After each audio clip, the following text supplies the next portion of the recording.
I'd like to introduce you all to my new daily driver. It is the Audi RS4.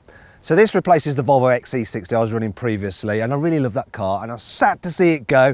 In fact, I was so pleased with that car. I enthused about it so much to my colleagues at Carwow that two people ended up actually buying one. Anyway, back to the RS4. So about 6 months ago, I did a video where I got you guys to actually vote on various bits of equipment and options to fit to the car. Now, did I fit what you asked? We're going to find out.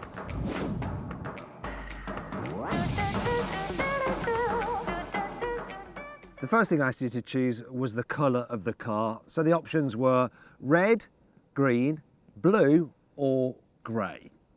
Pretty obvious which one won the vote. In fact, Nardo Grey was by far away the runaway winner with 47% of the vote.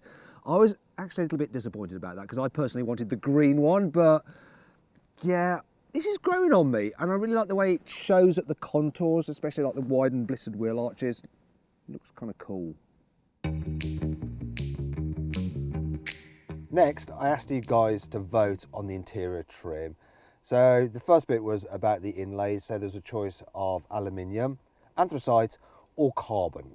Now I kind of cocked up here a bit because carbon actually won, but you don't actually see it here. We've got aluminium.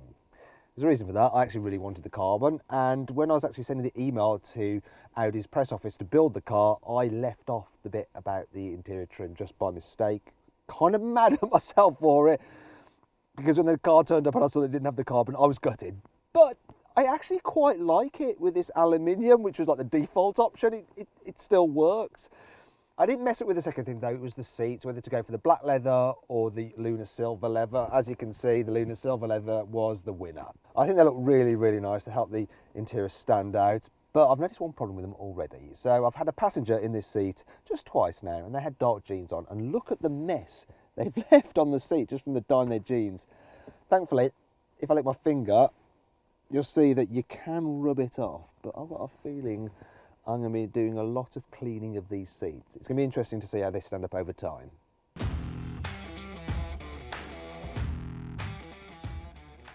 The vote for the driving enhancing options was pretty clear cut. So carbon ceramic brakes, dynamic steering and speed limit increase to 174 miles an hour combined got less than 10% of the vote.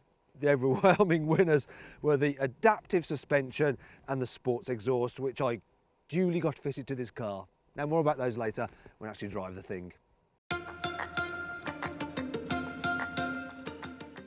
The next vote was for the wheels, and the clear winner with 39% of the vote were these here, these 20 inches with black inlays.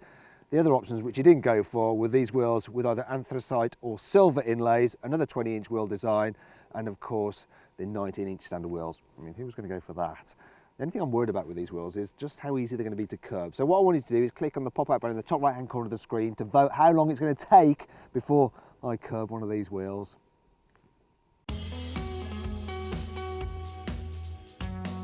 Finally, I asked you to help me pick some comfort-related options.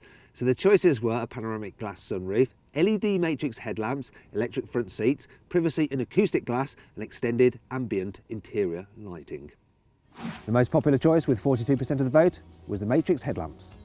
The next most popular was the sunroof, with 34% of the vote. I also decided to fit the next two most popular items, which were the electric seats with massage function and the acoustic and rear privacy glass, because it just looks better with the blacked out rear windows. Plus I don't want scumbags looking in the back of the car.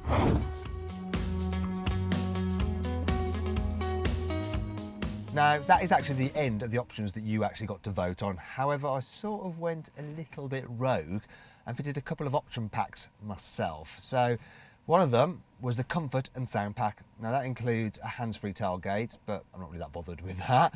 However, it does also feature a reversing camera, which is very important on a long car such as this, and a 19-speaker Bang & Olufsen stereo, which is absolutely fabulous. I bet you guys want to know, finally, what this car is like to drive. Well, let's start off with the adaptive suspension, because I think it is brilliant. This car is riding on 20-inch alloy wheels and the ride could be awful. This is quite a bumpy road, but it's doing a good job of smoothing them out. It's not bad at all, considering this is a performance car. So I'm impressed with that. Now the sports exhaust, what's that like? Well, can't really experience it yet. Reason being that this car was delivered to me with about 94 miles on it, and I've got to run it in for the first 1,000 miles, and I've only done about 300 miles so far. So I can't actually rev it past 3,000 RPM, so I can't really experience that sports exhaust yet, or the performance, which is what this car is all about. I haven't really had a chance to chuck it around some corners either, because I've only had it for a week. So yeah, I've got to run it in and take it easy.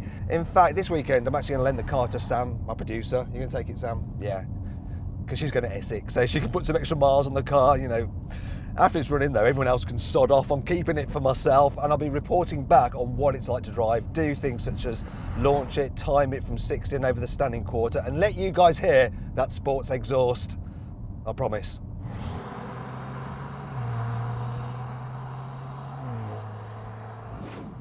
If you enjoyed this video, please like it and share it, and click on our logo to subscribe to this channel, and hit the bell icon to turn your notifications on so you're alerted when we make a new upload. And I'll be doing lots more videos on what it's like to live with this Audi RS4. This was just an introduction. In fact, comment below on the kind of things you'd like me to cover in future videos, and I'll make sure to check those out. Also, you should check out our other video content by clicking down there, or click over there on the choose and buy box to go to carwow.com to see how much you can save on a new car, such as this Audi RS4.